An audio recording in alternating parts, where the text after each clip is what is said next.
ni Malanis dito, same ba yung privilege ng top VIP at yung 999? Actually, magkaiba sila because yung top VIP, all access pass yun, 1 whole year kang pwedeng umattend ng lahat ng classes na meron kami. But I think what she's asking is kung lahat ba ng classes na ma-attendan, magkakaroon din ng access sa internship, sa onboarding, sa application book, sa mock interview, which is your one-on-one with me. And I would say mas maraming access ang top VIP versus yung 999.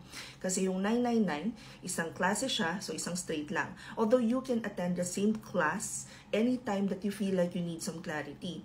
So yun yung pagkakaiba nila. Si top VIP All Access Pass is 1,999.